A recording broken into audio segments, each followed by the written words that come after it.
lo que tiene que ver con la exploración de estas bases de datos. Empezamos a explorar algunas propiamente, algunos de pronto nombres ya les son conocidos como PubMed, Ensemble, lo que viene a hacer en CBI, ¿cierto? Y hoy vamos a ver un poquito más lo que viene a hacer Uniprot, entre otras. Que hay que tener en cuenta que hay muchas bases de datos, entre ellas tenemos GenBank, que es el repositorio de secuencias de ADN y ARN, que está el Protein Data Bank, que esta no la hemos revisado aún, pero enseguida lo vamos a hacer. Y Gene Expression Omnibus, que también tiene que ver con ARN, también una de las que realizaremos la exploración el día de hoy, de Cancer Genome Atlas. Ensemble, vimos algo de Ensemble. Uniprot todavía no lo hemos visto, pero es necesario que veamos primero Protein Data Bank antes de irnos a Uniprot. Entonces, básicamente, esa es como la comparación, recordando que si es una base de datos de tipo primaria, quiere decir que son datos experimentales obtenidos directamente sin procesar, mientras que cuando ya son secundarias, ya son datos que han sido analizados desde la parte bioinformática, que ya tienen notaciones, ya se saben bueno, notaciones funcionales, también de pronto identificación de mutaciones, ya es información un poquito más elaborada, ¿cierto? Bueno, en Gimban y Geo, que son fuentes primarias, también pueden tener de pronto algún procesamiento, pero es digamos que muy superficial. Entonces, para genómica, específicamente GenBank, para proteómica, lo que vendría a ser el Protein Data Bank, para lo que viene a ser transcriptómica, Geo, y multiómica, estas, los que viene a ser TCGA, y Ensemble viene a ser más para multiómica y genómica, ¿cierto? Uniprot específicamente se basa en información relacionada con proteínas derivadas de Protein Data Bank y otras fuentes que también vamos a ver. Ahí nos faltaron algunas que son las de metabolómica, pero también se las voy a presentar al final. Entonces, básicamente esta era la relación que veíamos. Hay que tener en cuenta que en base a lo que viene a ser el dogma central de la biología, tendríamos lo que vendría a ser genoma, luego transcriptoma, luego proteoma y finalmente metaboloma. Y digamos que esa es una de estas ómicas son las principales fuentes de datos a nivel bioinformático. Sin embargo, hay otras ómicas, no perdamos de vista la epigenómica, fodómica, glicómica, entre otras, que también se comportan como fuentes de datos biológicos. Secuenciación a partir de Sanger, ¿cierto? Habíamos visto lo que viene a ser GenBank y Ensemble, ¿cierto? La intención, ayer se presentaron algunas dificultades con lo que tiene que ver con GenBank, pero es precisamente pues por temas de manejo. Yo creo que hoy todavía está esta disrupción, sí, ahí está todavía. Hay algunos servicios de Gymbank que no nos está funcionando y pues esto se debe pues a políticas financieras al interior del gobierno de los Estados Unidos, ¿cierto? Pero todavía se preservan de pronto algunas, digamos, posibilidades de consulta, como es el tema de formato Gmbank, que es este que estamos viendo acá, y también podemos descargar lo que viene a ser el FASTA. Graphics no podemos acceder, pero esto lo podemos pues hacer a través de otras herramientas. Y Ensemble también lo habíamos visto. Ensemble básicamente es esa herramienta que nos permite, que ya tiene información de genes, ya es información genómica, pero ya tiene notaciones, es información procesada, ¿cierto? Como lo habíamos visto en su momento. Por ejemplo, aquí el ejemplo clásico es el BRCA2, ¿cierto? En donde tenemos pues diferente información en lo que viene a ser relacionados con el gen BRCA2, ¿cierto? Los diferentes transcritos, derivados de lo que viene a ser las traducciones con splicing alternativo, entre otras, ¿cierto? Entonces, recuerden, la intención es que vamos como cacharreando también, que ustedes se vayan familiarizando, por favor exploren también por su cuenta cada una de las herramientas para ver qué podemos, qué pueden extraer de ellas. Vuelve y juega, en este momento estamos en un objetivo exploratorio, pero más adelante sí vamos a utilizarlo como fuente de consulta. Tenemos que las diferentes formatos, ¿cierto? El FASTA, el GFF y el BCF, teniendo en cuenta que el FASTA es más el formato, digamos que el más sencillo de todos, en lo que viene a ser solamente la secuencia, ya sea de ADN, ARN o proteínas, que hay un formato que es el formato UPAC. Los códigos UPAC que nos permiten precisamente representar lo que viene a ser cada una de las lecturas en esa secuenciación, esto específicamente para nucleótidos.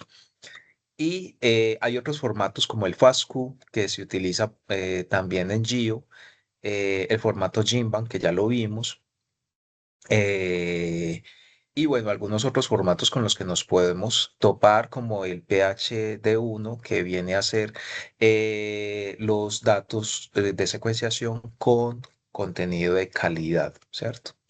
El GFF, que este específicamente lo vemos en Ensemble, que es una forma de representar cada una de la información de los relacionada con un gen. Ya habíamos visto que aquí en el ejemplo, por ejemplo, el gen era TP53 con un transcrito y tres exones relacionados, ¿cierto? Básicamente lo que tendríamos, el formato BCF que se utiliza para variantes, en el cual nos hablan también del gen, de la ubicación del gen, de cómo es esto específicamente, pues localiza el SNP o el indel. Recordando polimorfismo de nucleótido simple o inserción y deleción, que vendrían a ser las otras relacionadas con la mutación. Entonces, aquí netamente nos presentan cómo vendría a ser el nucleótido de referencia, el que se, digamos, no tiene la mutación versus la alternativa que viene a ser la mutación propiamente. Entonces, este formato de Variant Call Format viene a utilizarse más en algunas bases de datos como el Cancer Genome Atlas, ¿cierto? Esto no, apenas sí vamos a arrancar a ver Gene Expression Omnibus, no sé si había algún, y es con lo que vamos a continuar, lo anterior era repaso, no sé si de pronto hay algún comentario, alcanzaron de pronto a explorar las herramientas.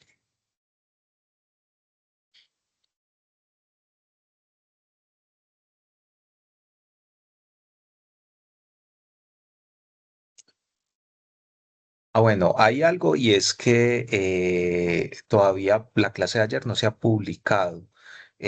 Yo junto con la clase de hoy, ahora más tardecito después de mediodía, la subo al, al campus virtual, listo, para que puedan acceder de pronto los que no estuvieron el día de ayer.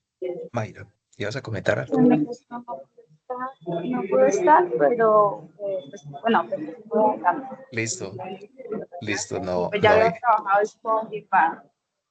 Listo, Mayra. Listo, esto netamente pues es exploratorio como lo habíamos comentado.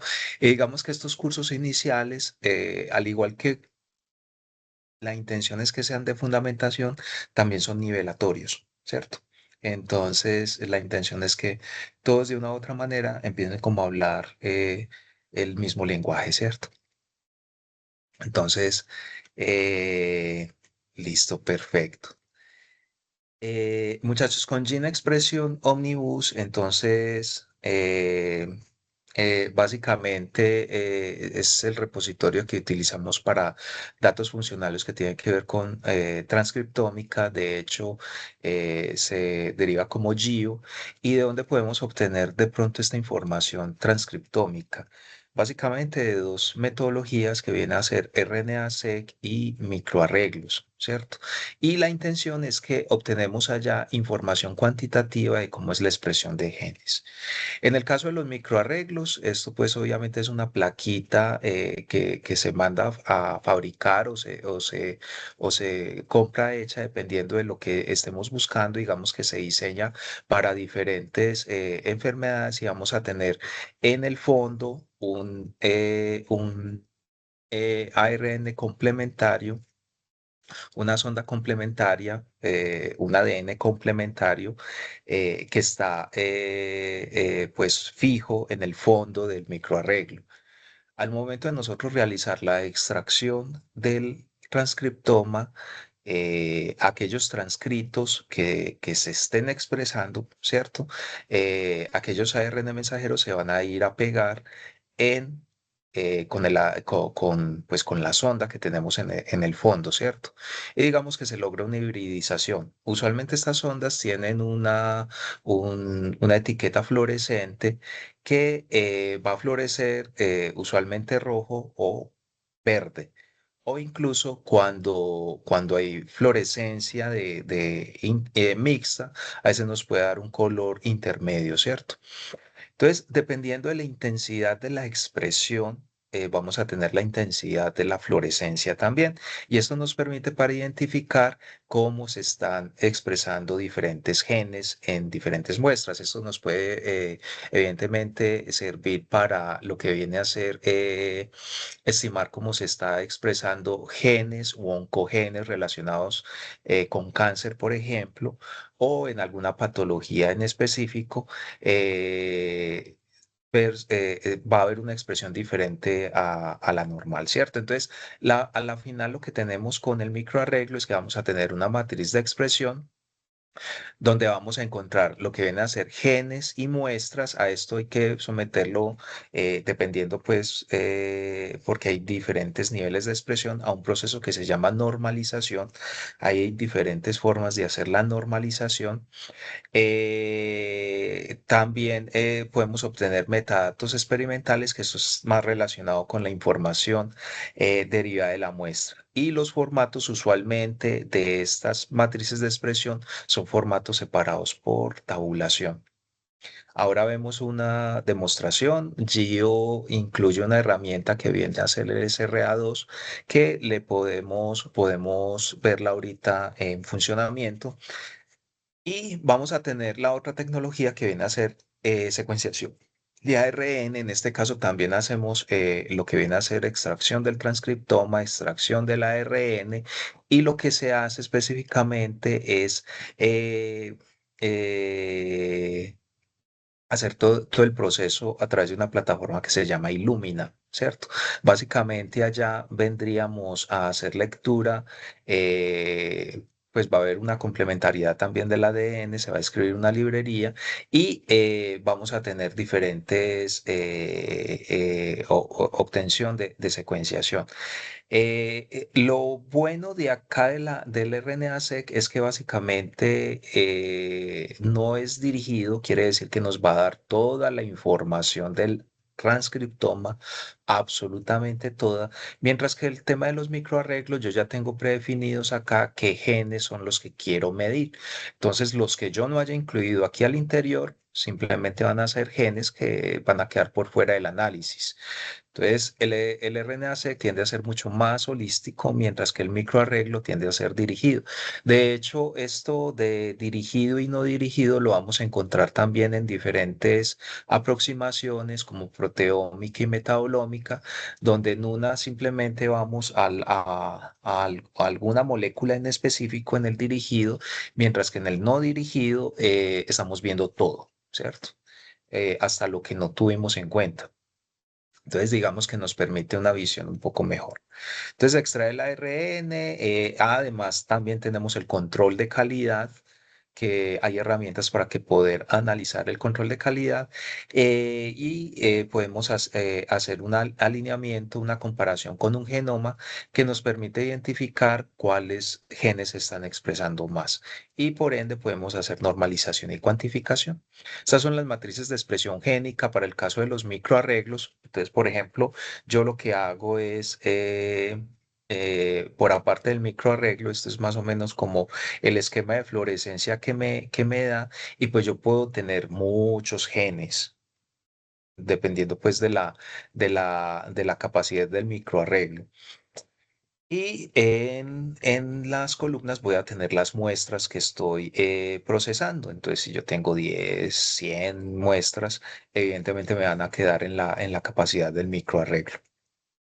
Y una vez que yo lo procese y se haga se haga el procesamiento de hibridización con las ondas que tengo en el fondo del microarreglo, pues lo que voy a tener es esta constelación de lo que ven a ser, qué se está expresando y qué no se está expresando.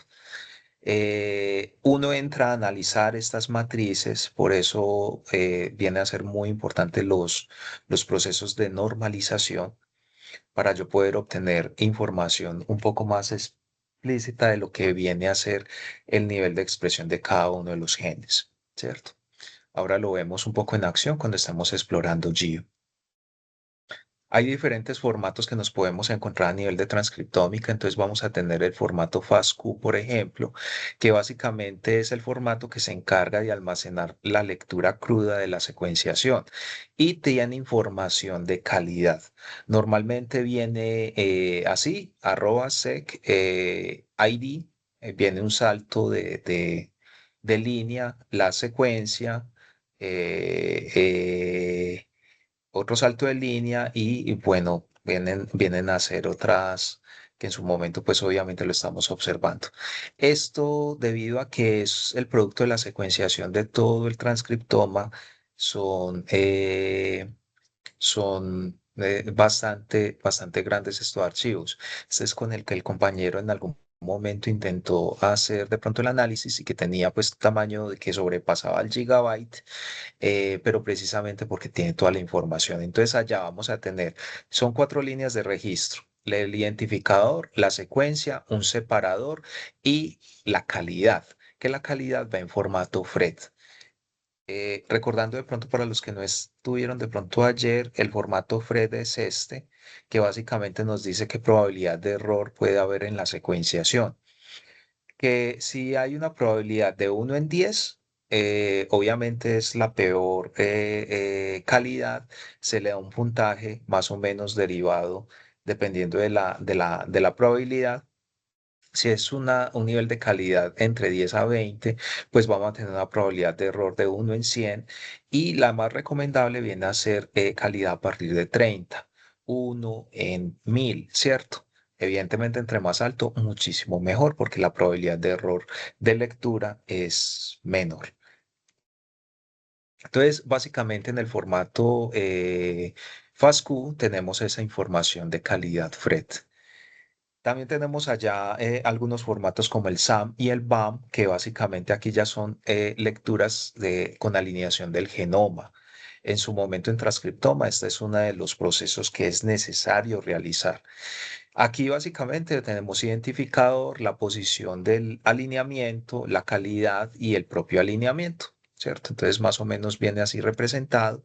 También podemos tener lo que viene a ser el formato TXT, que es archivo plano o separado por comas, que viene a ser las matrices de expresión génica, que usualmente estas son las que así es como van a aparecer los microarreglos, ¿cierto? Vamos a tener entonces filas que están los genes, y en las columnas van a ir las muestras. Aquí falta un poquito la separación, esto lo voy a corregir posteriormente para que les quede bien en el campus. Básicamente esto es para análisis de expresión y el SOF es el formato estructurado usado por GIO para almacenar pues, los datos y los metadatos, que básicamente nos dan información de qué es lo que se secuenció. Listo. Entonces, esperen un momento, yo verifico. Sí. Vemos estas dos diapositivas y vemos GIO en acción. Listo.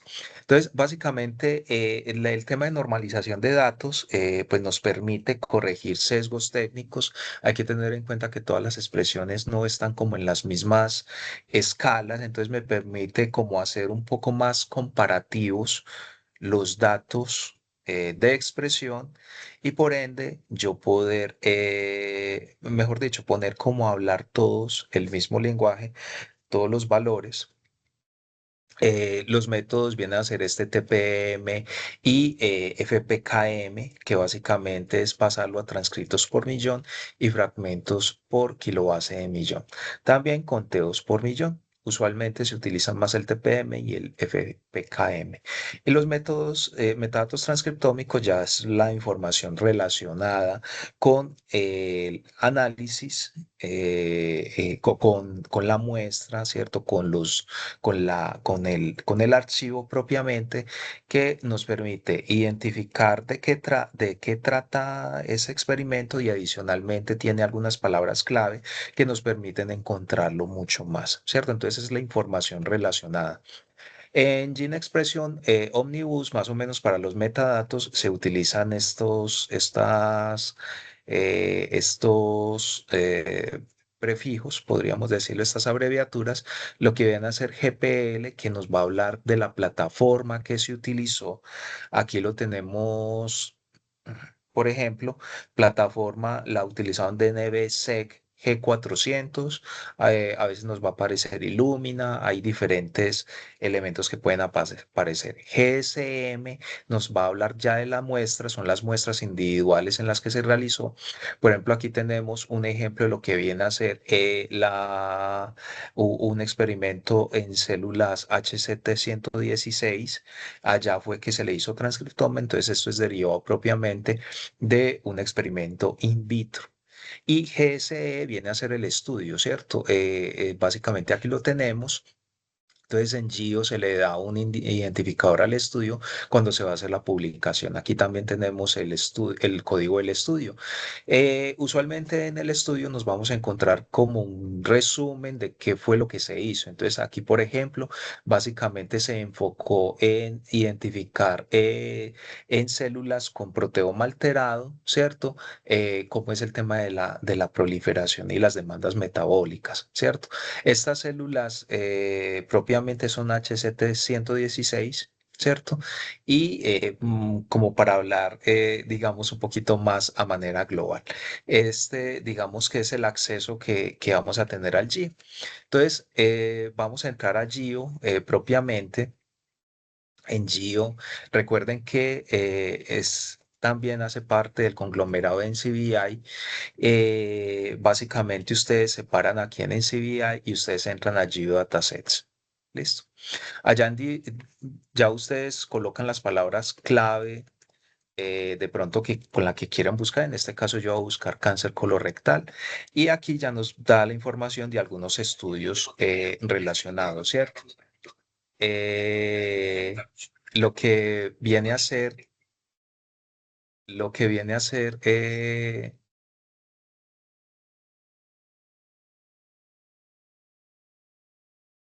lo que viene a ser propiamente la plataforma, ¿cierto? Aquí lo tenemos, el estudio, el identificador del estudio. Y el caso de las muestras, enseguida vamos a ver, en este caso son 8 muestras. Observemos incluso que aquí están también datos relacionados, están en formato H5, PNG y TIFF. También vamos a tener, por ejemplo, en este otro que tenemos formato separado por comas, en este caso vamos a tener 54 muestras. También aquí nos van a aparecer de forma independiente lo que viene a ser formato de datos derivados de microarreglos, pero también de RNA-seq. Por ejemplo, aquí propiamente este es derivado de RNA-seq. Voy a entrar aquí inicialmente, vamos a tratar de identificar lo que tenemos. Nos aparece esta información, lo que viene a ser el estudio, ¿cierto? Vuelve y juega. Este es derivado específicamente resumen relacionado con el estudio. El diseño global del estudio, ¿cierto? Entonces, esto es básicamente que recuperaron muestras de tumores embebidos en parafina y de allá fue que realizaron también de pacientes que habían recibido esta quimio, ¿cierto? Netamente se realizó a través de Illumina Novasec Y las muestras, pues ahí nos dicen, si nosotros le damos more, pues evidentemente nos van a sacar las 8 muestras que lograron recuperar ellos. Hay un formato, hay diferentes formatos que nos vamos a encontrar acá, entonces observen que, por ejemplo, nos vamos a encontrar formato TXT, formato SOF, listo. Es básicamente lo que tendríamos. No sé si hay alguna pregunta mientras tanto.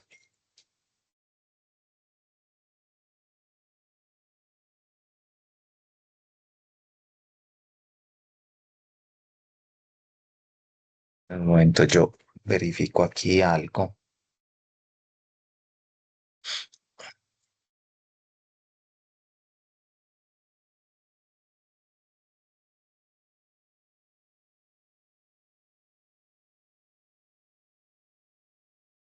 Este, por ejemplo, es otro estudio relacionado. Hay algunas, hay algunas, dependiendo del formato de datos, nos va a permitir acceder a una herramienta que viene incluida, pues obviamente, con Geo. Pero esperen un momento, que no he encontrado una muestra propia GeoTuber. Si esta, por ejemplo, nos puede servir. Entonces, no todos los datos que están acá lo podemos revisar con con esta herramienta que vamos a ver en este momento. Básicamente, por ejemplo, en este estudio que tenemos, bueno, el identificador del estudio, ¿cierto? Tenemos 20 muestras también. Ahí nos están diciendo que, de hecho, en base al etiquetado de las muestras, nos vamos a encontrar que los casos son estos 10, mientras que los controles son los 10 restantes. Básicamente acá, pues, están estudiando el MUC21, que es un gen relacionado con carcinoma escamocelular a nivel oral. En este momento no aparecía sin estar explorado y lo que se enfocaron fue en identificar datos de microarreglos de 10 personas con el diagnóstico y también de otras 10 controles eh, eh, de mucosa oral normal que estaba adyacente, ¿cierto? Le hicieron microarreglos con diferentes genes pues obviamente a la muestra de carcinoma escamocelular versus la mucosa oral. Y de ahí es que nos van a derivar estas 20 muestras. Eh, Como lo hicieron por microarreglos, eso nos permite y nos habilita esta herramienta que se llama GeoTuar. En GeoTubar, y vamos a darle clic y vamos a avanzar hasta allá, en GeoTubar lo que tenemos es el nombramiento pues, de todas las muestras. Aquí digamos que en esta parte de abajo tenemos lo que viene a ser algunas pestañitas que nos dan más o menos como un pipeline de lo que vamos a ir haciendo en cada una del proceso de análisis. Vamos a hacer un proceso de análisis muy sencillito acá como para que podamos ver las potencialidades de GeoTuar. Ojo, vuelve y juega. Esto está habilitado para datos que son derivados de microarreglos, pero por ejemplo los que son con RNA-seq no necesariamente. Entonces yo primero tengo que definir grupos, ¿cierto? Básicamente esto está en blanco y lo que voy a hacer acá es añadir de pronto algunos grupos. En este caso yo sé que es carcinoma escamo celular oral, lo voy a poner así, le doy enter y el otro grupo lo voy a determinar como control, le doy enter. Listo. Básicamente yo empiezo a seleccionar, aquí es muy fácil porque ya lo tenemos aquí, digamos, etiquetado. Simplemente voy a seleccionar cada uno de los que tienen carcinoma escamocelular.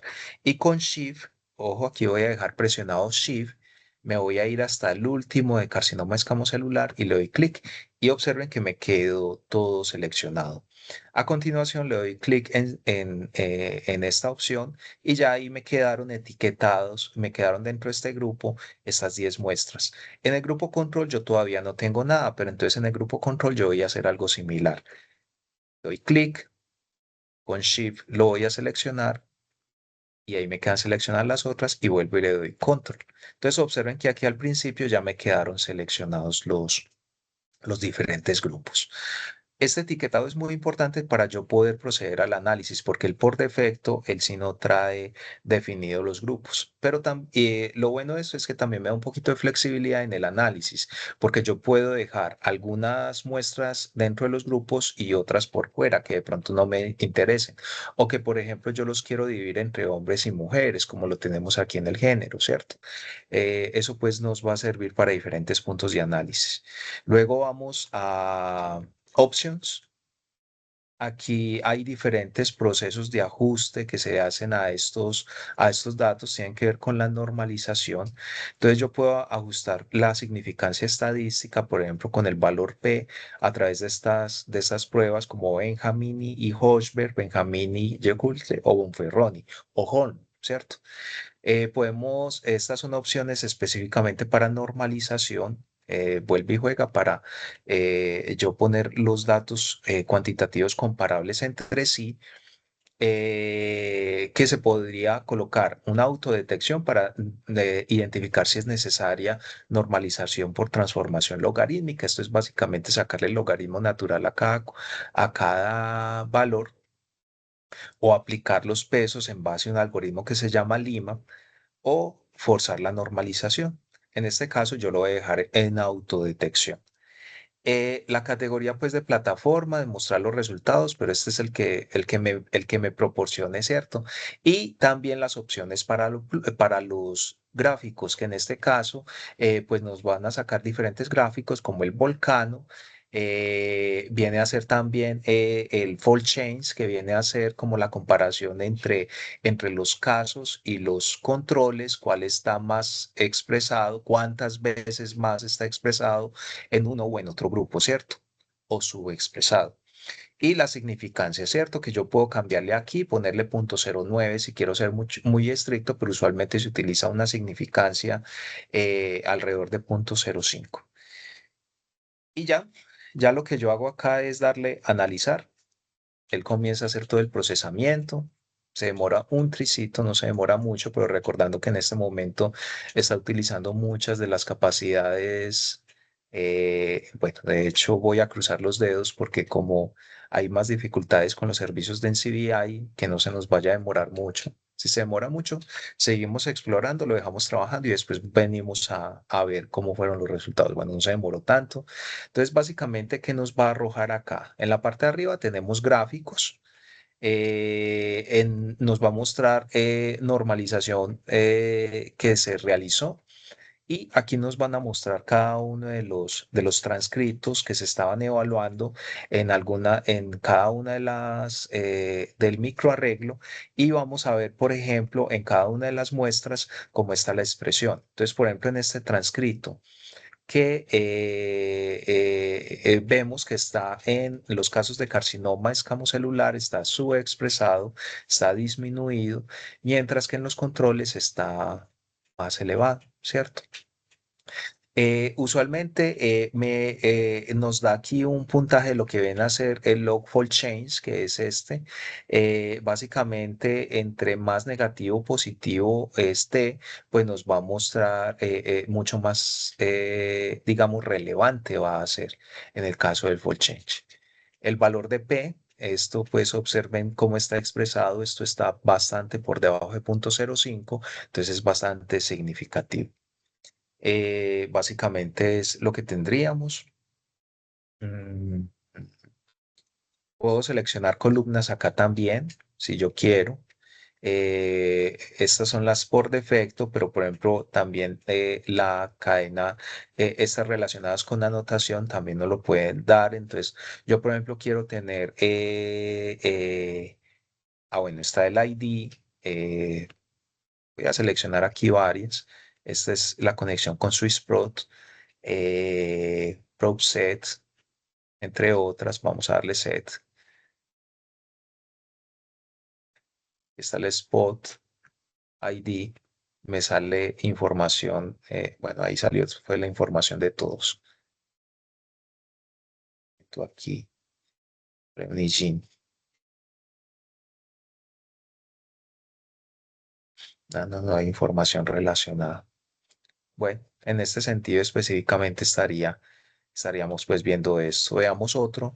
Este, por ejemplo, tiene el log fold change muy por debajo, pero por ejemplo uno que lo tenga muy por encima. Este, por ejemplo, que tiene en 8 para que veamos cómo se identifica. Entonces observemos que aquí pasa el fenómeno contrario.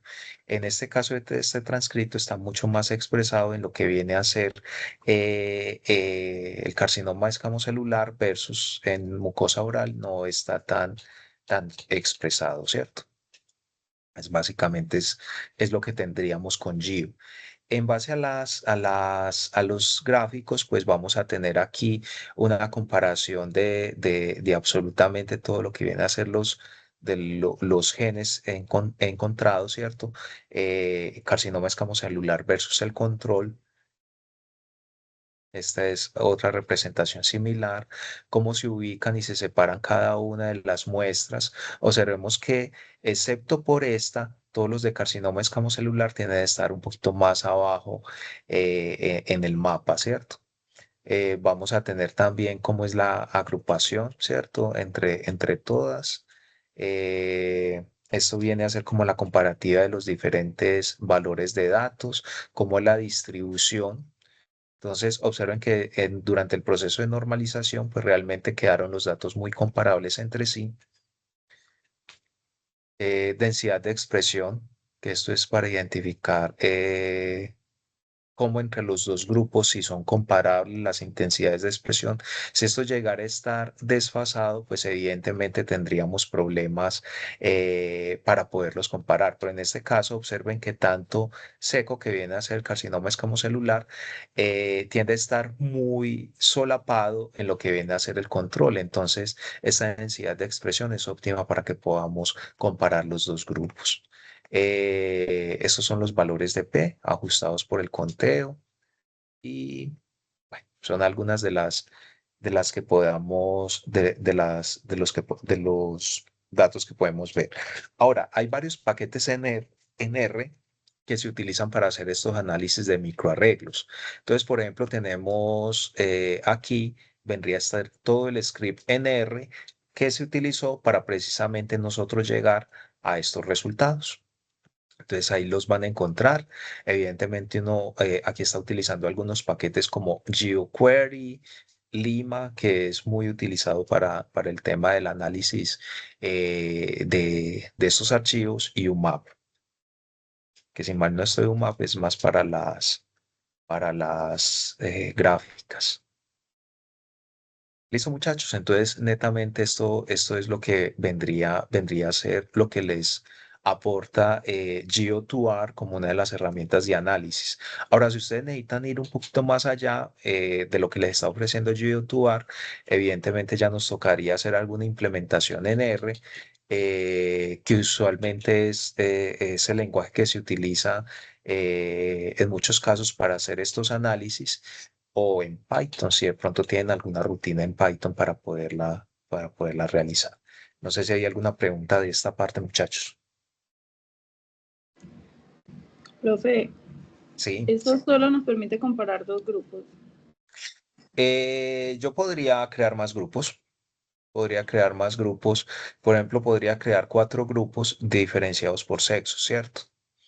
Pero en general lo recomendable es que sean 2 grupos, porque precisamente a mí me interesa es identificar cómo está variando la expresión entre uno y el otro. Aunque podríamos en teoría pues hacer el ensayo, ¿cierto? De hecho, Seco Pérez, hagámosle la prueba. De pronto alguna otra pregunta mientras tanto.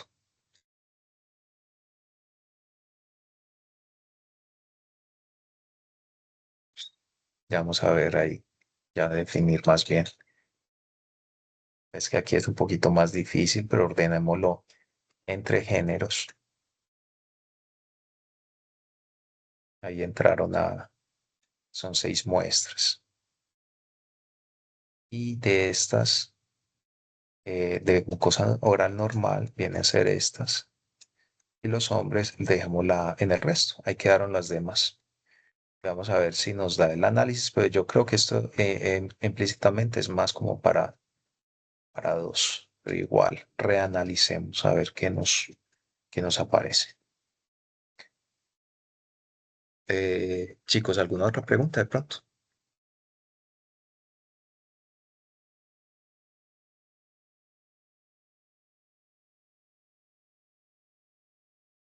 Eso ahí se queda analizando.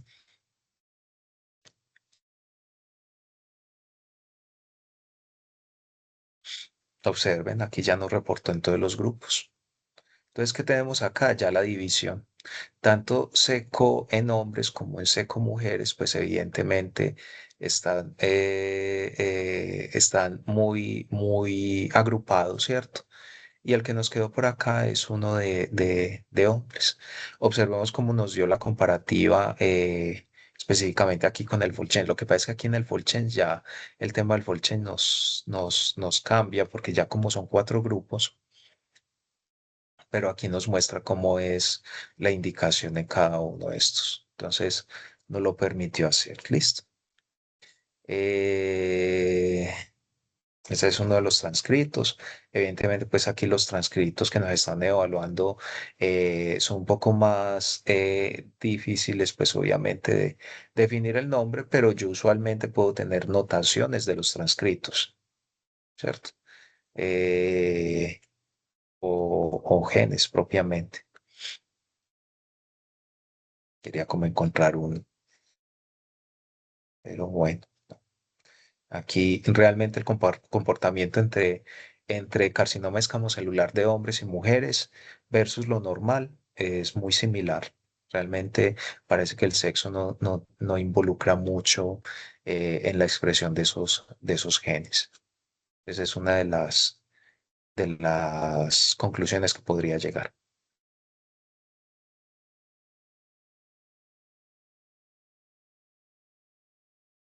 Listo, muchachos. Muy bien. Entonces ese viene a ser GO2R. Ahora, la otra herramienta, voy aquí a duplicar para que nos quede un poquito más sencillo y me voy a devolver hasta donde pueda.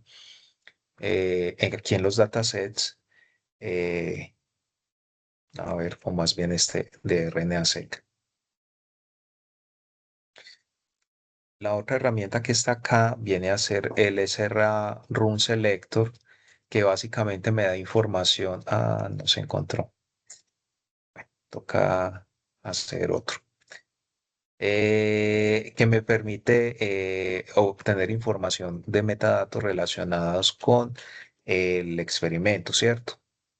Vamos a ver si de pronto aquí este que tiene 76 muestras, ese Run Selector, a ver si de pronto podemos acceder.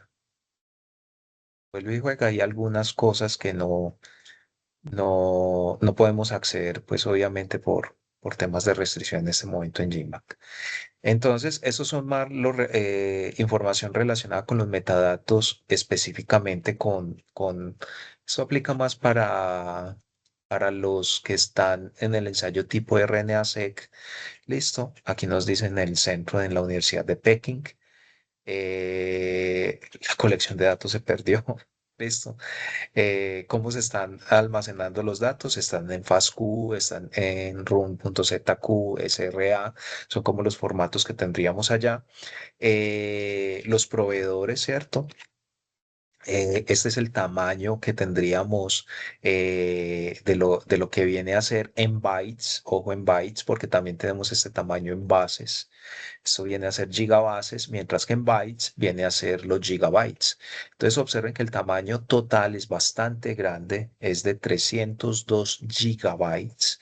Entonces trabajar con esta información, pues obviamente es bastante poderosa a nivel de disco duro, ¿cierto? Ah, perdón, aquí me falta otra información. Lo que viene a ser la localización, la librería, la selección de librería que es por ADN complementario, fuente transcriptómica, ¿cierto? Es como la otra información y cuándo se publicó. Este es relativamente reciente porque fue precisamente, bueno, el día de ayer. Listo. Muy bien. Nos dice, ya aquí nos informan como cada una de las biomuestras, cómo es el tamaño en bytes. Entonces, si yo pudiera acceder a alguna de la información, bueno, y el instrumento fue Illumina NovaSeq 6000, ¿cierto? Si yo quisiera acceder a una de estas, pues entro, listo. Y ya aquí me da información relacionada con cada una de estas. De hecho, yo aquí puedo descargar el FASTQ de lo que viene a ser este archivo, ¿cierto? Entonces viene a hacer las bases, el tamaño son 127 megabytes, que digamos que es adecuado, y aquí viene a ser información pues relacionada también con el experimento. Ahora, si yo quiero descargar el archivo, entro ahí a esa pestañita de FASTA, FASTQ, y nos ya lleva a, pues obviamente, a hacer lo que viene a hacer o el archivo FASTA o el archivo FASTQ. Lo recomendable es trabajar más con FASTQ porque es el que tiene la información de calidad. Muy bien. Eh, Aquí hay algunos daticos de análisis. Específicamente aquí nos están identificando de qué microorganismo viene a ser, y en este caso viene a ser de músculos, es decir, de ratón, ¿cierto? Es más o menos viene a ser 23. Independientes específicamente son eucariotas, evidentemente. Digamos que son los reads, los fragmentos de lectura dentro del RNA-seq, 93.75 se identificaron para organismos celulares, de los cuales 32.59 eran eucariotas, y el resto viene a ser pues bacterias, arqueas, virus, y solamente un 6.25% de la lectura permaneció sin identificar. Esta es la información más de los reads, ¿cierto? Que en su momento se va a ver de cada uno de los reads que se hizo dentro de ese archivo. Entonces, esto es un poquito más para transcriptómica, pero en este momento es para que sepan que desde por acá se puede revisar. Preguntas hasta ahí, muchachos.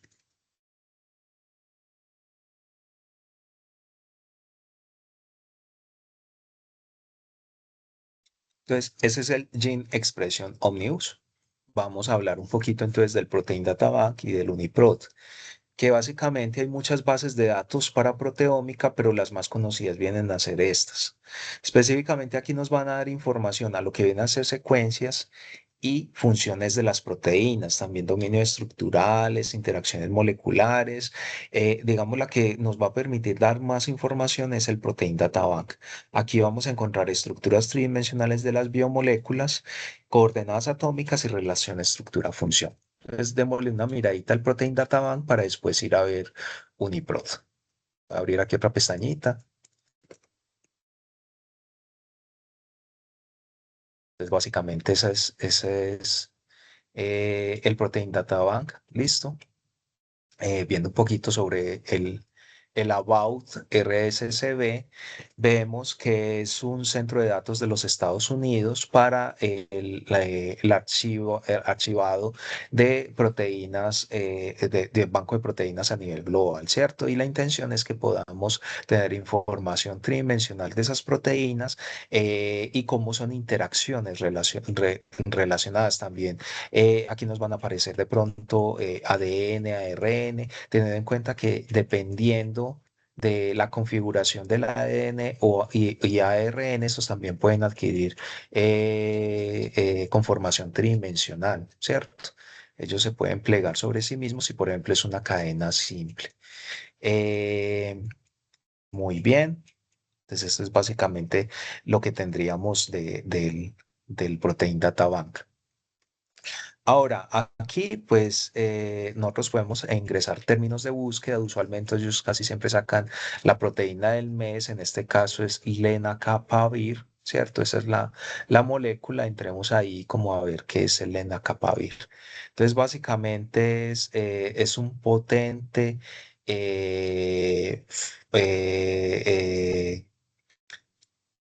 mejor dicho, es relacionado con VIH, ¿cierto? Es un medicamento de larga duración y potente que se enfoca para la cápside del VIH. Y pues aquí ya en un contexto sobre lo que viene a ser la epidemia de SIDA y básicamente lo que nos está relacionando con el medicamento. Entonces, por eso lo ponen como molécula del mes. Eh, Muy bien. Veamos, hagamos una búsqueda sencillita, por ejemplo, lo que viene a ser. Casi siempre utilizamos hemoglobina, la molécula de hemoglobina como por ejemplo para poderlas encontrar. Entonces yo quiero encontrar estructuras proteicas relacionadas con la hemoglobina. Obviamente hemoglobina hay de muchos tipos. Yo lo que debo hacer es un refinamiento de la búsqueda dependiendo de lo que yo quiera ver. Entonces a mí me interesa más hemoglobina en seres humanos, por ejemplo, pero podría elegir otros organismos. Ahora, determinación de la estructura puede ser experimental e integrativa. Yo la voy a dejar aquí abierta porque para poderles mostrar como las diferentes opciones que hay para acceder. La taxonomía eucariota bacteria, pero si yo dejé Homo sapiens, pues ya me queda pues por defecto eucariota. El método de obtención de la estructura de la proteína, ¿cierto? Aquí hay diferentes metodologías: microscopía electrónica, resonancia magnética, difracción de neutrones o difracción de rayos X, que la difracción de rayos X, ustedes la ven acá, es la que más cantidad tiene y es porque es el método más común y más frecuente para poder obtener estructuras tridimensionales de las proteínas. El tipo de polímero, ¿cierto? Y la resolución, que básicamente esta resolución tiene que ver con la capacidad de poder identificar detalles al interior de las estructuras de cada una de las proteínas. La fecha, ¿cierto? El tipo de nombre. Entonces, yo voy a ingresar, no sé, viene a ser de pronto esta primerita que viene a ser la estructura cristalográfica de ferrocianina unida a la subunidad A2 de la hemoglobina, ¿cierto? Con una resolución de 1,88. La A es de Armstrongs, que es la medida que utilizan Armstrong como el hombre, el primer hombre que pisó la luna, ¿cierto?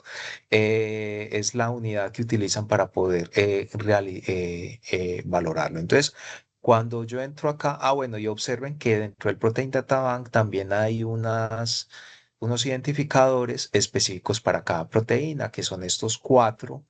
Estos cuatro pueden ser dígitos o pueden ser letras, ¿cierto? Ese es el código PDB, el Protein Data Bank.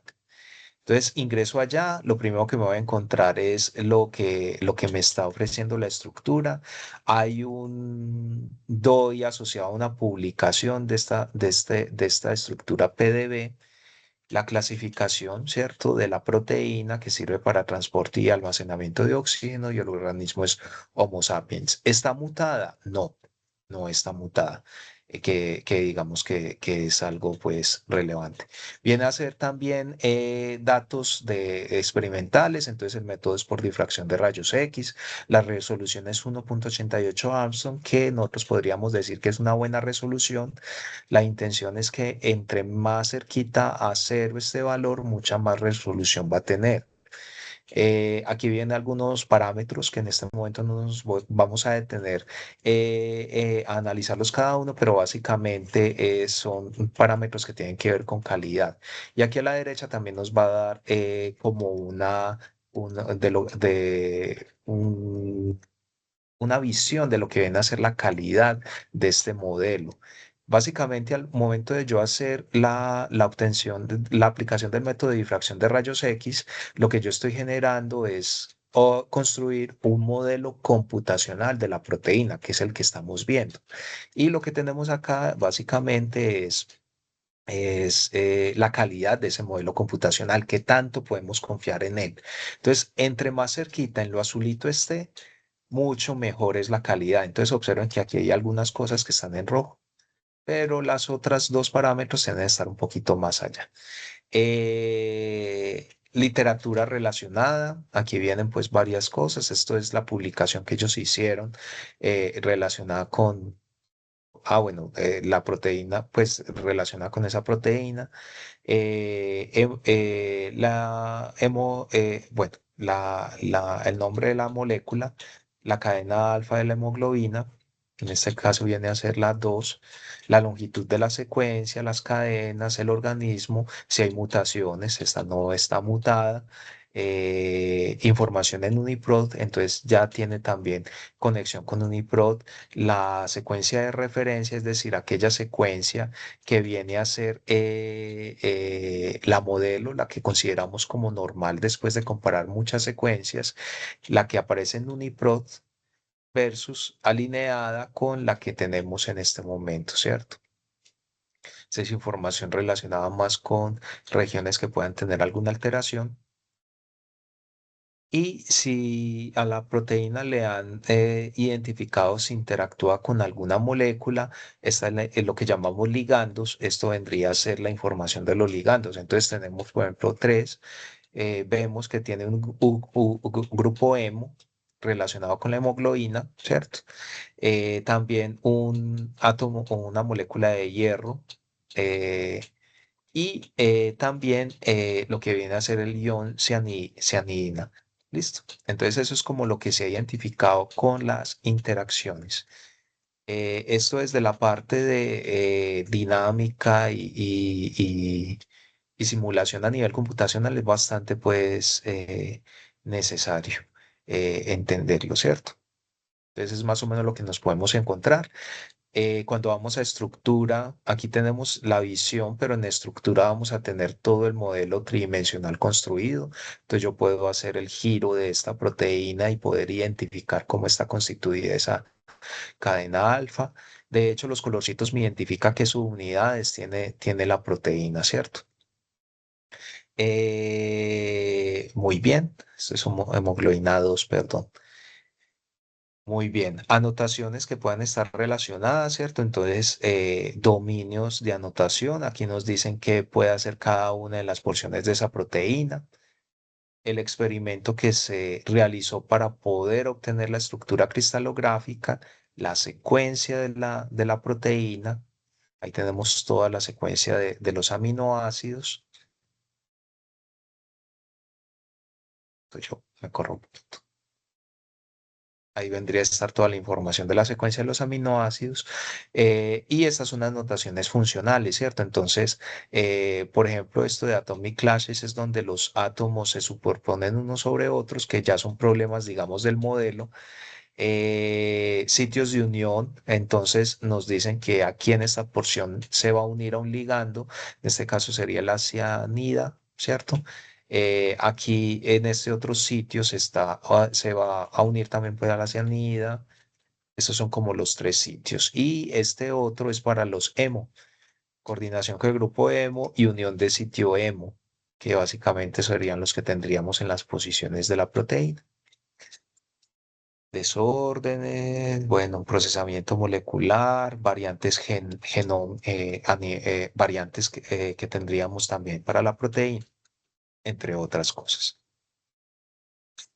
Muy bien. Y la información relacionada con la genoma, con la genómica. ¿Listo? Entonces, ¿en qué parte está propiamente? Entonces vamos a tener que el gen para esta proteína está en el brazo corto del cromosoma 16, ¿cierto? Es lo que tendríamos allá. Muy bien.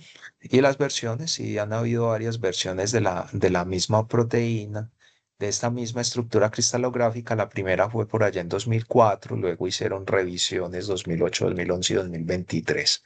Básicamente, el tener en cuenta estas versiones, pues evidentemente nos permite identificar qué tan confiables vienen a ser esas estructuras. Muy bien, muchachos. Y UniProt, bueno, no sé si hay preguntas con Protein Data Bank.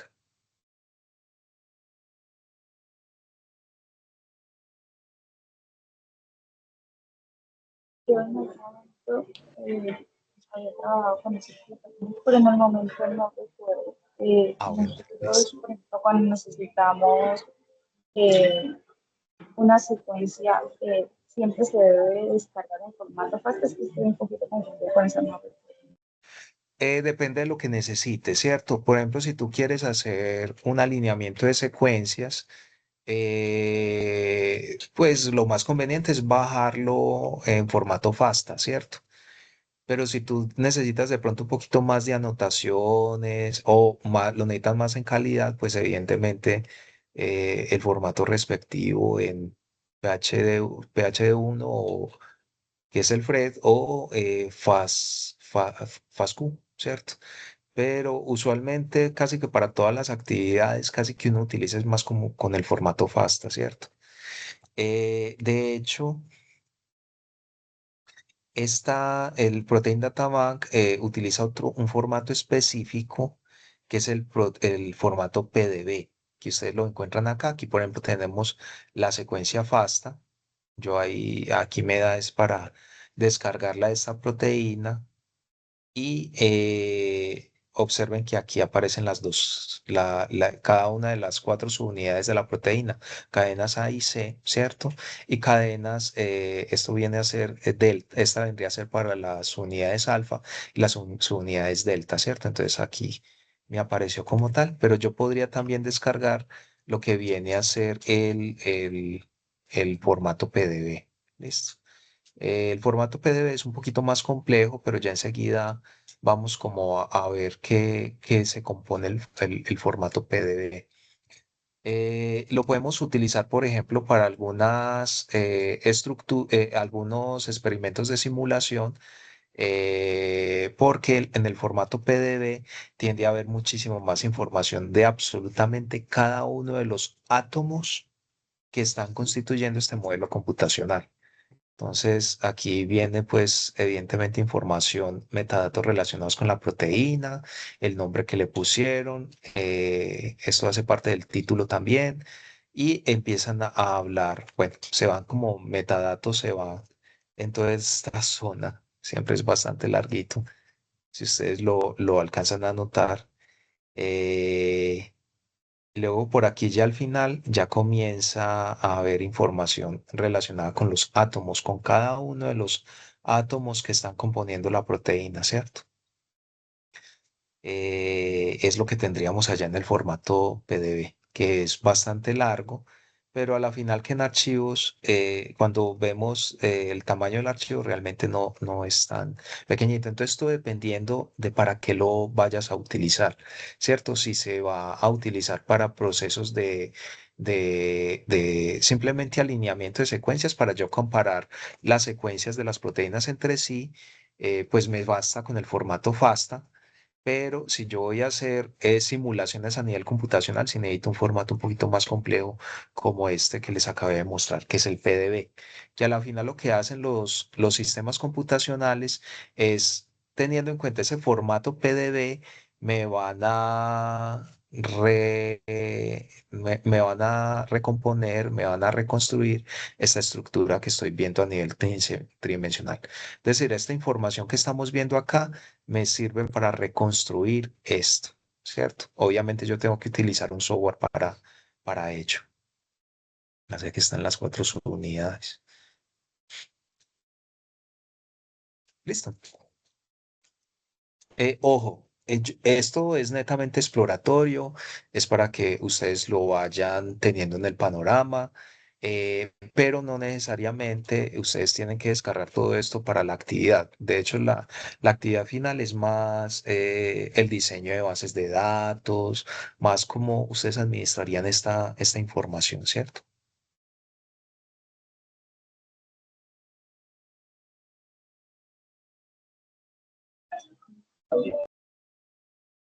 Listo. Listo, muchachos. Entonces, bueno, aquí nos hablan un poquito de lo que viene a ser la diferencia precisamente entre esos dos formatos, lo que viene a ser el formato FASTA y el formato PDB del Protein Data Bank, que es la estructura tridimensional.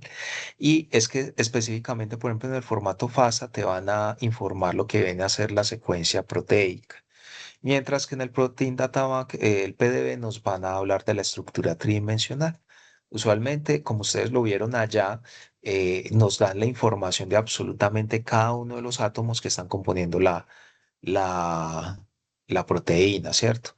anotación funcional, ¿cierto? Entonces, en este caso ya iría texto estructurado. Aquí básicamente tendríamos la función, que en este momento lo vamos a ver en UniProt. Dominios proteicos se pueden, recuerden que las proteínas se pueden clasificar dependiendo de algunos patrones en común que tienen, lo que llamamos los dominios proteicos, ¿cierto? Entonces, algunas bases de datos como PFAM, que esta sí no la vamos a ver, pues evidentemente tenemos esa información.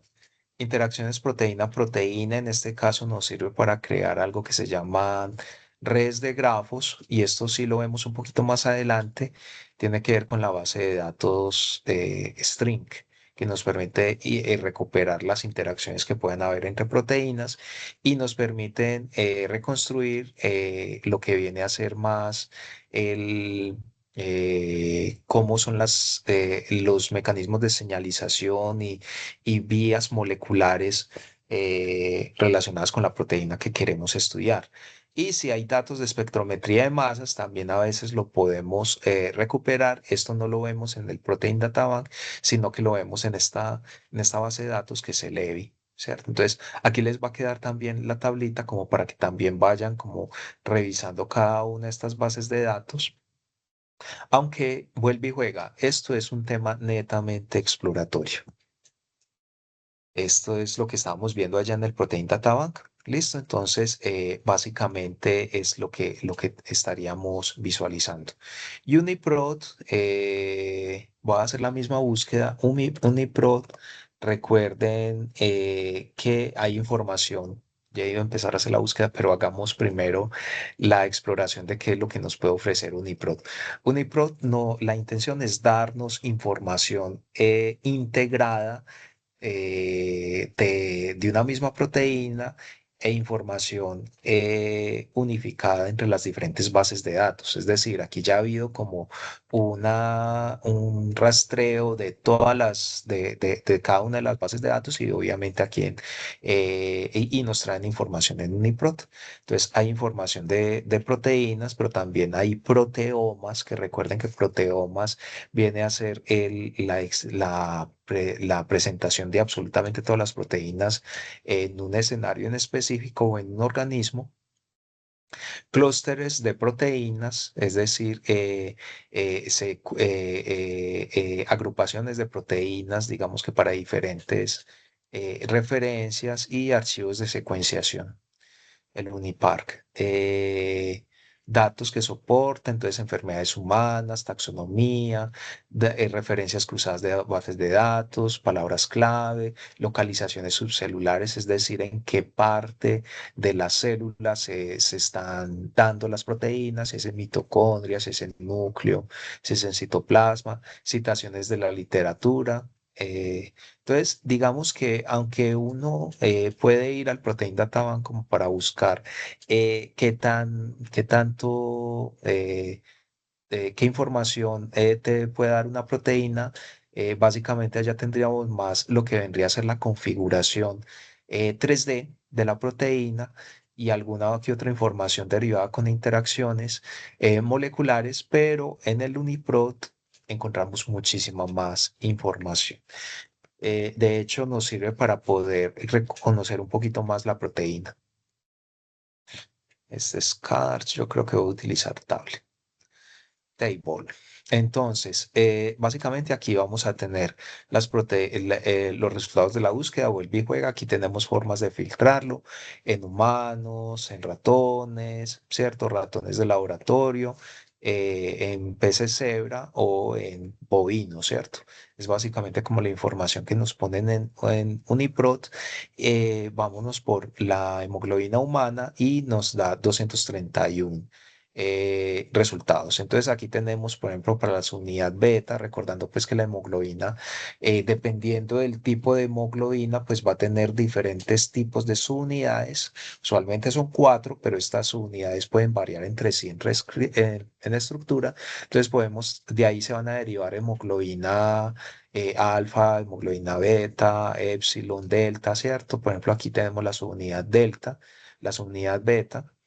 Veamos la beta, que es una de las comunes que tiene 147 aminoácidos. Y aquí en este caso, pues me está dando información inicial de lo básico, ¿cierto? Entonces, dice que está involucrada, nos dice pues para qué sirve la proteína, involucrada en el transporte de oxígeno desde los pulmones a varios tejidos periféricos, ¿cierto?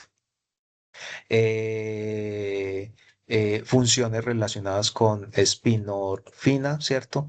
Que es un inhibidor endógeno de encefalina que degrada enzimas tales como DPP3 y tanto como antagonistas selectivos, ¿cierto? Eso es más como información relacionada en base a la función. Todo lo relacionado con función, características, ¿cierto? Entonces vuelve aquí, sitios de unión, ¿cierto? Aquí algunos sitios, notaciones que nos indican qué puede pasar con esos sitios. Entonces, eso es relacionado con infección microbiana, ¿cierto? O suele haber un clivaje. Si yo quiero obtener un poco más de información relacionada con los sitios, pues simplemente despliego la información y nos hablaría. Nos puede llevar a Uniprot o a Chef. Veamos aquí en Uniprot lo que nos dice relacionado con ese sitio. Aquí no logro recuperar información.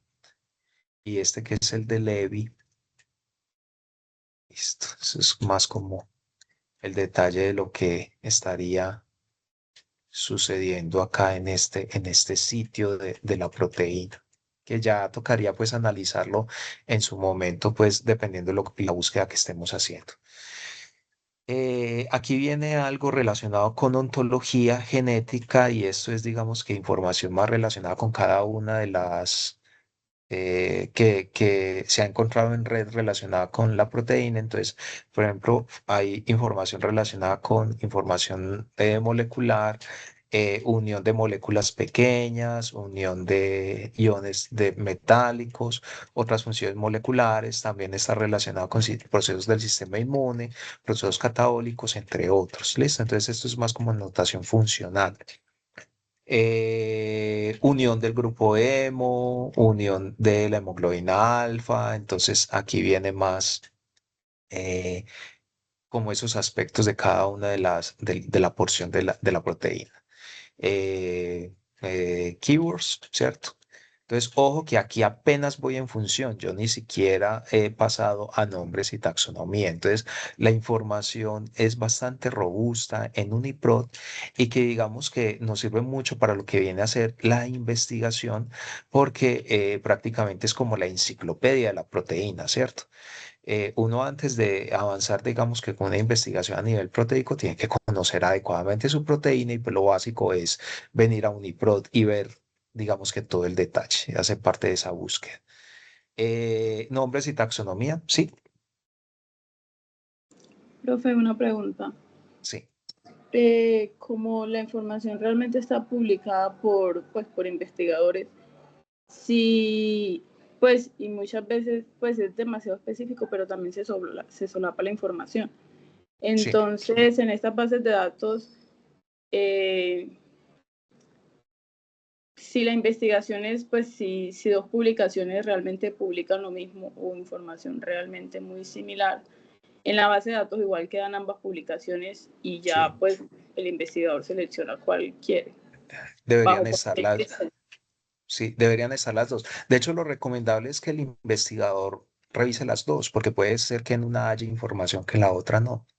Entonces sí, deberían estar las dos. Por ejemplo, el Protein Data Bank no lo menciona, ¿cierto?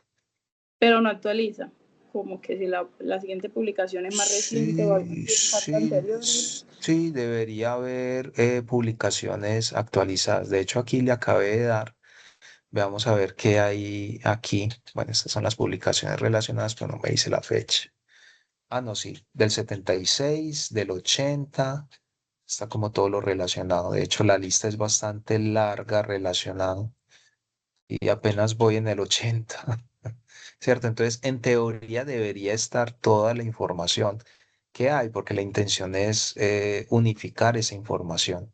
De hecho, yo sigo bajando y cada vez que bajo me trae más publicaciones. Entonces, aquí no es dos, sino infinidad. y debería estarse publicando, claro.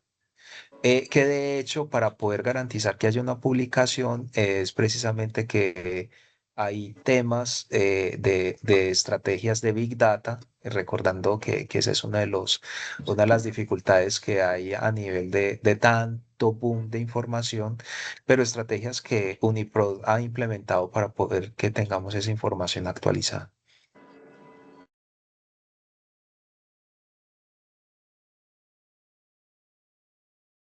Gracias, profe. Listo, me voy a volver aquí un poquito, observando que aquí pues también tenemos diferentes herramientas, tenemos acceso a Blast, podemos descargar también digamos que la información y este vendría a ser el dataset relacionado con Uniprot. Formato también podemos elegir si quiero FASTA, si quiero formato JSON, si quiero formato GFF, ¿cierto? XML, que este no lo hemos manejado. El GFF apenas hablamos, el que más manejamos, por ejemplo, fue el JSON para el tema, pues obviamente de esto. Esto es lo que nos va a dar en formato JSON. ¿Listo? Pues obviamente la información es mucha, entonces el documento en JSON es una cosa gigantesca, ¿cierto? Pero es lo que tendríamos, ¿cierto? Bueno, nombres y taxonomía, localización subcelular, esto es relacionado específicamente con los compartimientos subcelulares y lo bueno es que nos muestran esta grafiquita donde nos dice en qué parte puede estar hemoglobina. Micropartícula de sangre no la ponen, pero por ejemplo está en el citosol. A nivel de región extracelular, evidentemente, pues la hemoglobina es una proteína que se fabrica al interior de los eritroblastos. Y luego hacen una, que en ese momento pues se produce bastante y termina a medida que van madurando a reticulocitos y eritrocitos, pues obviamente queda toda la cantidad de, de, de hemoglobina, ¿cierto? Entonces hay una base de citosol en esa parte, ¿cierto? eh, Enfermedades y variantes relacionadas. Entonces aquí vienen con algunas anemias, beta-talasemia, ¿cierto? Cositas más desde la parte médica relacionadas con esa proteína de hemoglobina. Las características, ¿cierto? Algunos metadatos como palabras clave, bases de datos específicas, ¿cierto? Entonces hay bastante. El tema de expresión a nivel proteico, ¿cierto? En donde se expresa más. Entonces aquí vemos que el tejido son células, los glóbulos rojos, eritrocitos, específicamente donde estaría y pues publicaciones asociadas con la especificidad de tejido. Interacciones que puedan haber de pronto con esto y aquí podemos ir seleccionando, bueno, algunas localizaciones subcelulares. Aquí, por ejemplo, nos colocan la membrana celular posináptica. Pues vamos a ver qué sale. Y esto está relacionado más con las anemias Heinz o beta-talasemias, enfermedad de células falciformes, entre otras, ¿cierto? Eh, Ahí tenemos un visual complejo, la estructura 3D, que esto usualmente aquí nos menciona lo que hay en el Protein Data Bank, pero también otros repositorios como el Protein Data Bank JI, el que de hecho voy a ingresar allá, que es el de Japón, el Protein Data Bank de Japón. ¿Listo? Entonces, observando que no solamente en el Protein Data Bank, el PDB es el europeo, no el EBI. Nos llevas a esa información del Protein Data Bank en Europa. ¿Listo? Entonces aquí también nos van a dar información relacionada. También esa configuración tridimensional. Entonces lo que estamos viendo en este momento viene a ser como los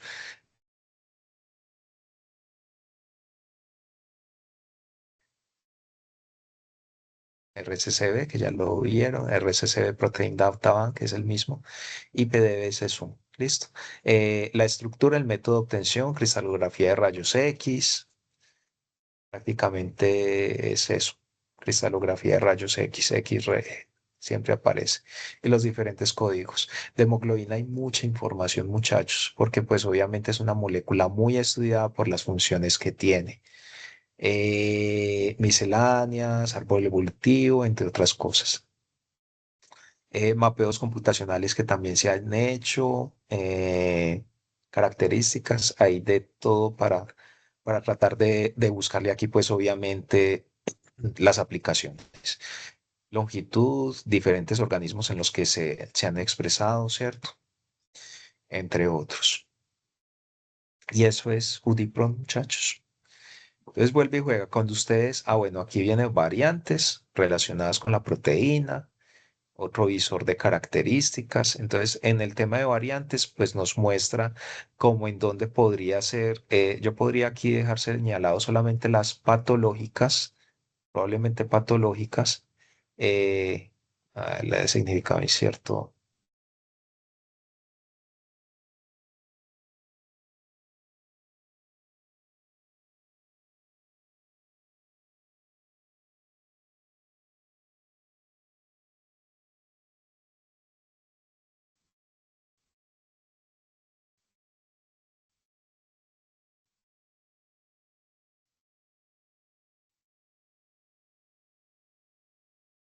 Esa es más o menos como la información de variantes. Visor de características es otro. Entonces ahí quedan como para que le vayan dando la miradita. Obviamente cuando ustedes llegan al tema de proteómica, la intención es que se vea bastante de esta parte. Coordenadas genómicas, entonces coordenadas de exones. Listo, esto es más relacionado con el tema de traducción y transcripción del ARN relacionado. Y obviamente links para nosotros poder acceder a las publicaciones que ya las habíamos visto, links externos asociados a esto. Entonces, por ejemplo, aquí hay algunos recursos web. En Wikipedia también nos ingresan, recordando que aunque Wikipedia es muy criticado, pero también es una fuente de información. Entonces, aquí también Uniprot la ha incluido, entre otras. Listo. Información variada. Esto pues obviamente adquirirá sentido para la persona que esté investigando directamente la proteína. Y pues un poquito como de recursos desde el tema histórico de cómo han sido las publicaciones alrededor del tiempo, que es bastante largo. Listo, muchachos, ese viene a ser Uniprot. Y finalmente quería hablarles de las bases de datos de metabolómica, recordando que metabolómica estudia todo lo que vienen a ser aquellos metabolitos que son sustancias pequeñas, que ni son proteínas ni es ADN, sino que pueden ser algo tan sencillo como un aminoácido. Usualmente son moléculas bastante pequeñitas, pero que dependiendo del escenario biológico, la concentración de estas moléculas pueden cambiar, ¿cierto? Entonces, no es la misma concentración de metabolitos o la misma presencia de metabolitos en alguien que, por ejemplo, tiene una intoxicación versus alguien que no la tiene, ¿cierto? O alguien que tiene, por ejemplo, diabetes, uno de los metabolitos que va a estar elevado, pues simplemente va a ser la glucosa, ¿cierto? Entonces, la metabolómica se encarga más del estudio de estos pequeños metabolitos y es una de las ómicas que ha venido creciendo bastante en las últimas décadas. Entonces, vamos a tener, por ejemplo, algunas de las bases de datos, es el Human Metabolome Database, por ejemplo, que es la base de datos de metabolitos encontrados en humanos. Aquí vamos a incluir estructuras químicas, propiedades fisicoquímicas, rutas metabólicas.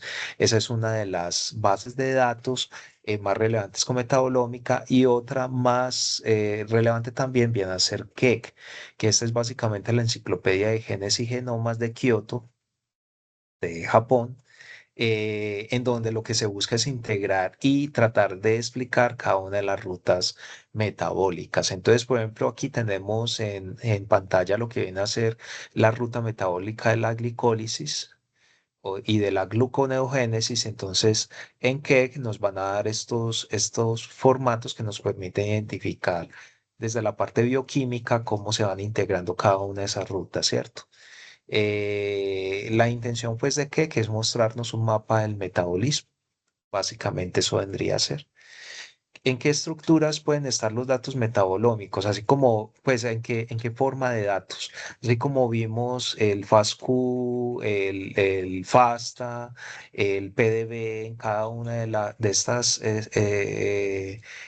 moléculas diferenciales, pues a nivel de metabolitos también podemos encontrarnos diferentes esquemas. Entonces vamos a tener, por ejemplo, el SMILES, que viene a ser la representación de la estructura molecular.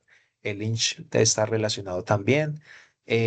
También a nivel de datos experimentales, para obtener datos metabolómicos se utilizan metodologías relacionadas con espectrometría de masas, aunque también se utiliza metodologías basadas en resonancia magnética. De hecho, resonancia magnética fue la que primero surgió para metabolómica, pero es muy costosa, bastante costosa. Entonces, de ahí se han derivado más lo que viene a ser espectrometría de masas.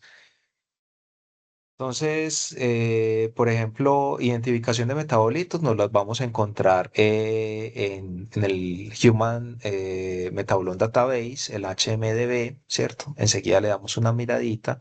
Estructura química, esto es lo que llamamos el Smyslov-Lynch, viene así en esta estructura. De hecho, esta es como si estuviéramos dibujando la molécula, ¿cierto? Pero lo hacemos a partir de estas convenciones, y de hecho el SMILES lo puede utilizar algunos programas para volver a representar las moléculas, reconstruir las moléculas. Esto lo encontramos en PubChem, que hace parte de NCBI. Rutas metabólicas ya lo habíamos visto en KEGG, por ejemplo, redes de metabolitos y enzimas. Datos de espectrometría de masas lo podemos encontrar en el EBI, en Metabolites, pero también hay otros datos de espectrometría de masas que nos podemos encontrar en algunas bases de datos de metabolómica, como el Metabolomic Workbench, que ahora lo vemos. Datos de resonancia magnética, básicamente son patrones de resonancia magnética como tal. Anotación metabólica, esto lo hace el Human Metabolome Database, e interacciones metabólicas en una base de datos que se llama Reactome. Listo, entonces el Human Metabolome Database, voy a abrir otra partecita acá, que les voy a mostrar algunas cositas. Vamos a ver el Human Metabolome Database, y es esta. Aquí me salió primero una, que usualmente Google siempre me sale el tema patrocinado, el resultado patrocinado de primero, entonces tengo que irme a la segunda, que esta no la patrocina Google. Entonces aquí estoy ingresando a Human Metabolome Database, ¿cierto? Y esto es lo que nos genera. Entonces él nos va a presentar metabolitos que hayan sido reconocidos a nivel humano. Eh, entonces puedo hacer el browse, por ejemplo. Ahí se quedó. Metabolitos, pero también información metabolómica relacionada con enfermedades. También vías metabólicas relacionadas con especímenes, clases, proteínas, reacciones, entre otras, ¿cierto? Entonces, metabolitos, entro allá, voy a buscar, por ejemplo, observen que aquí también me quedo en metabolitos, es como un pequeño NCBI, ¿cierto? Eh, no sé, busquemos glucosa. Algo pasó ahí. Bueno, ni modo. Ahí hay un problemita en este momento del servidor con la, con la búsqueda.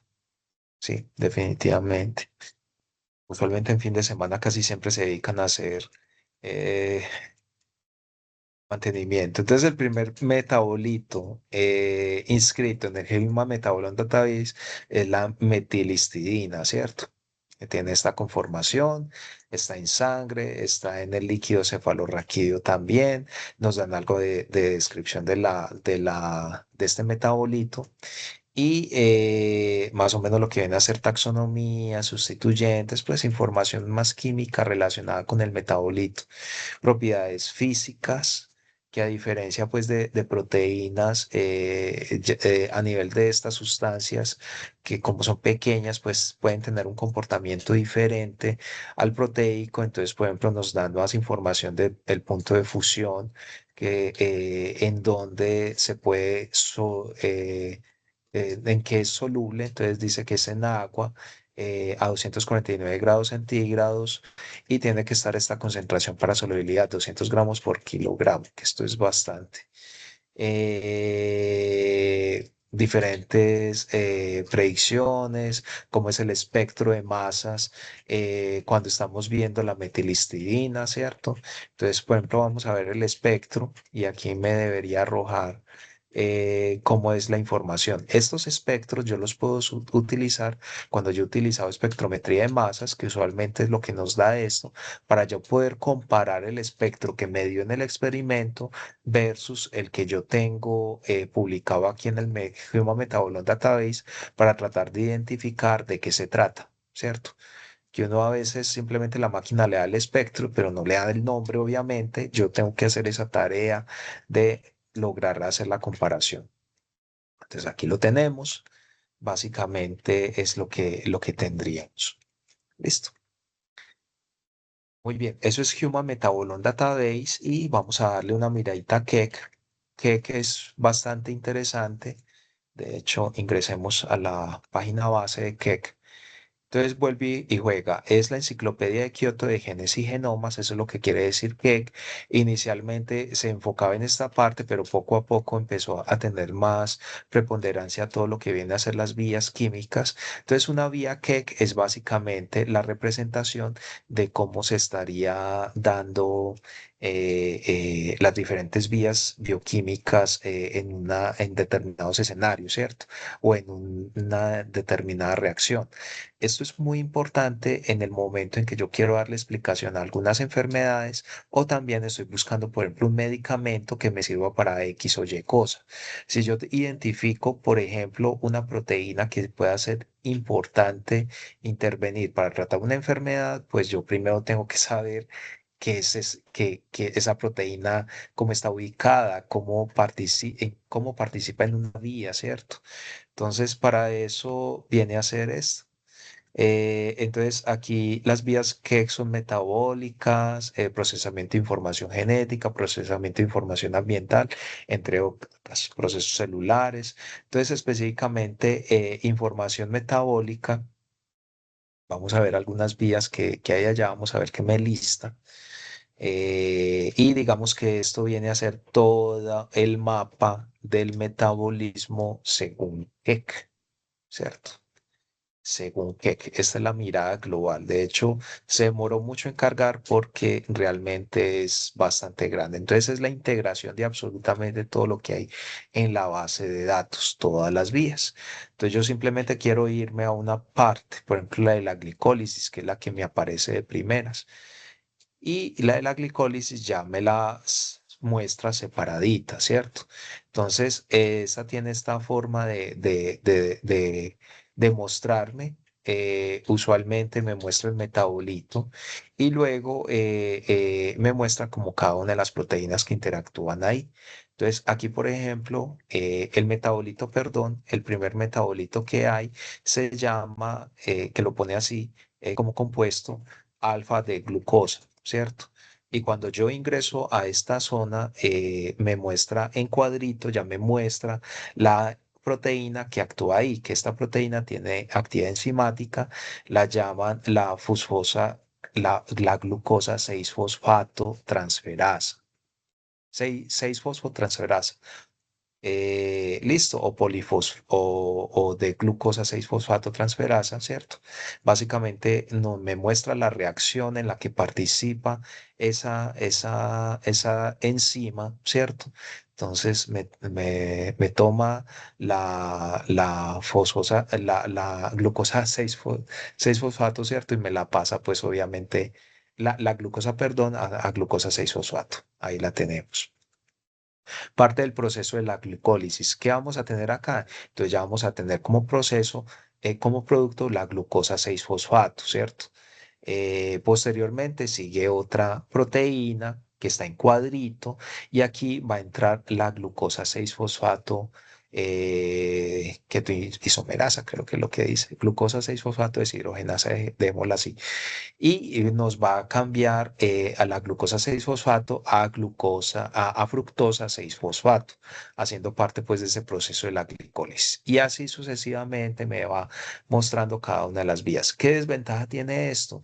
Que a veces manejarlo con códigos es un poquito complejo porque yo tengo que entrar una por una para tratar de saber cómo se llaman, pero las representan en código porque evidentemente puede una misma enzima o un mismo metabolito puede tener muchos nombres. Listo.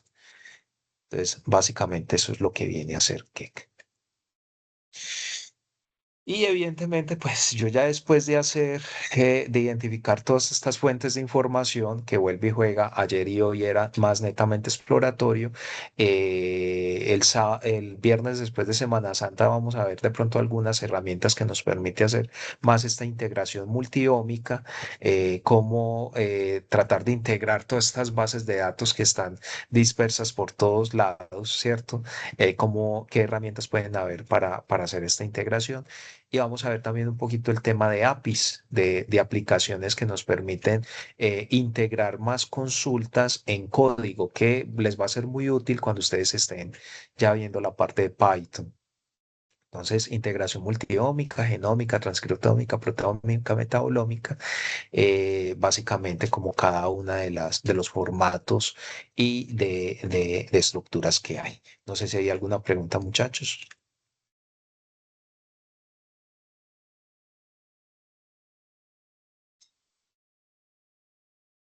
Me parece. Sí, listo, Mayra, muchas gracias.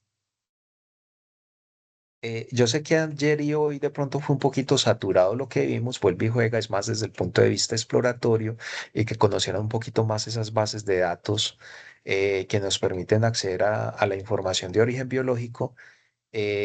Ojo, hay muchas, muchas, y obviamente, pues lo mínimo es que uno se relacione con estas que vimos ayer y hoy, pero ustedes se van a topar con otras que evidentemente tienen más información, y seguro que a medida que vayan saliendo nuevas metodologías para estudio de biología molecular y biología celular, evidentemente van a ir surgiendo otras bases de datos. Por ejemplo, ahorita con el advenimiento de lo que viene a ser la predicción, pues la inteligencia artificial para la predicción de algunas estructuras proteicas, pues tenemos bases de datos también derivadas de AlphaFold, por ejemplo, que AlphaFold, recordemos que es esa metodología que por IA, que nos permite pues identificar, predecir estructuras terciarias de proteínas, que no siempre en todas las proteínas podemos lograr identificar estructuras cristalográficas. Entre otras cosas, pues tener una estructura tridimensional a nivel cristalográfico, eso vale bastante platica, ¿cierto? Entonces, puede ser bastante útil que nosotros, a partir de la secuencia de ADN, podamos predecir la proteína, que eso lo podemos hacer a nivel computacional, ¿cierto? Entonces, ese es como un ejemplo, pues, de lo que viene a ser de pronto esas bases de datos emergentes. Listo. Listo, muchachos. No sé si de pronto hay alguna duda.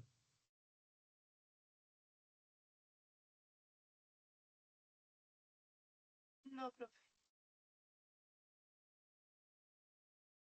Listo. Entonces, recordando que lo que vamos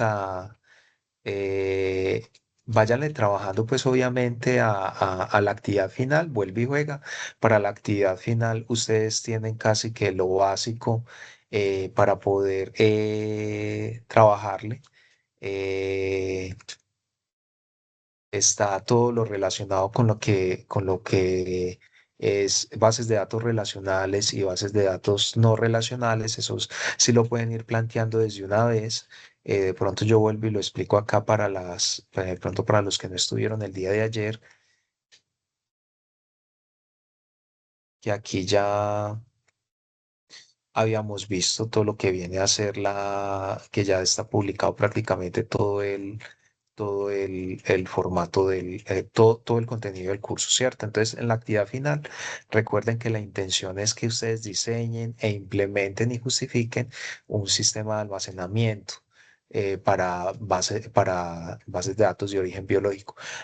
Ayer, por ejemplo, había cierta preocupación sobre obtención de estas bases de datos, información derivada de estas bases de datos, pero ustedes ven que evidentemente hay mucha heterogeneidad en la presentación de los archivos. Entonces yo lo que pensaría es que más bien planteen la base de datos desde su concepto, ¿cierto?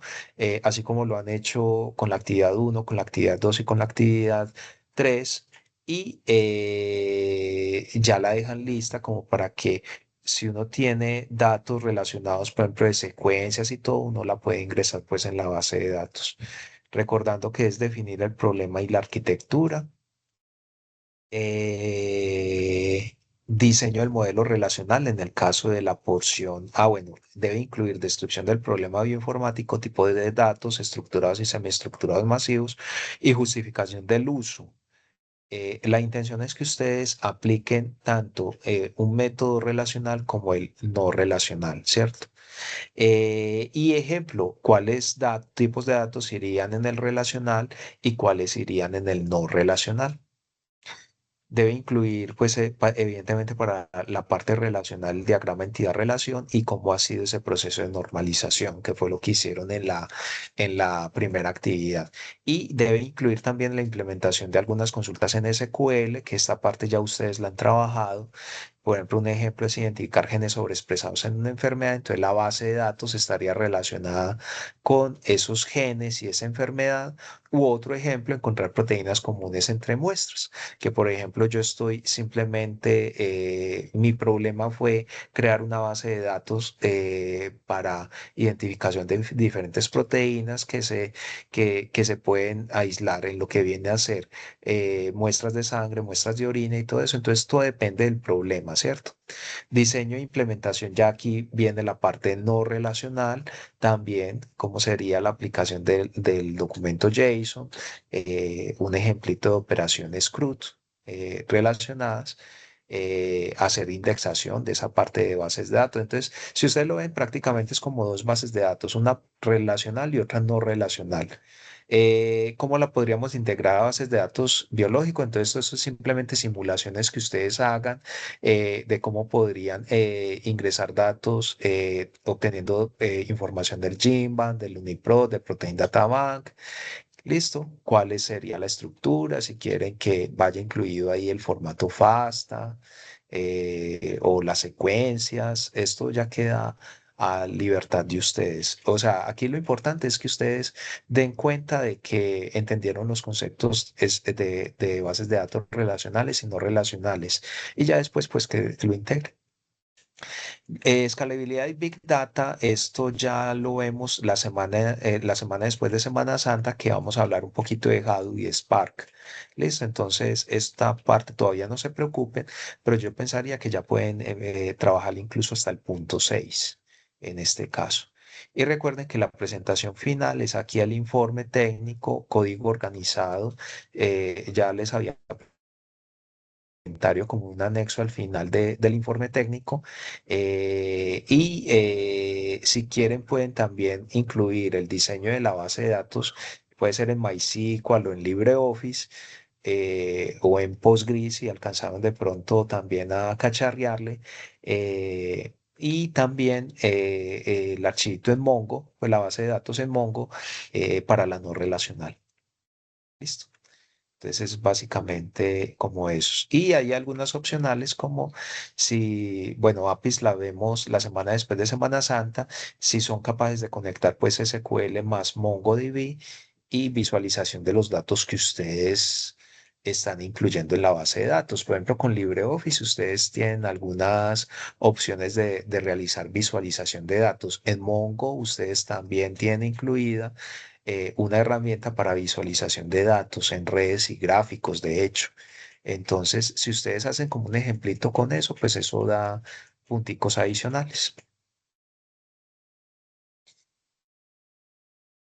¿Listo, muchachos?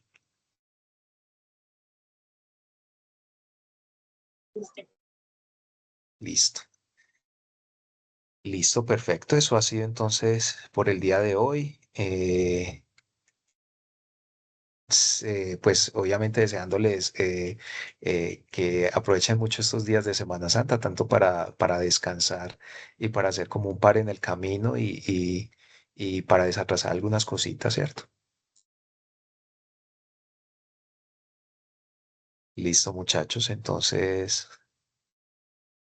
nos vemos el viernes después de Semana Santa, el viernes de Pascua, listo. Bueno, profe. Hasta luego. Listo, profe, Hasta luego, gracias. profe. Listo, profe, muchas gracias.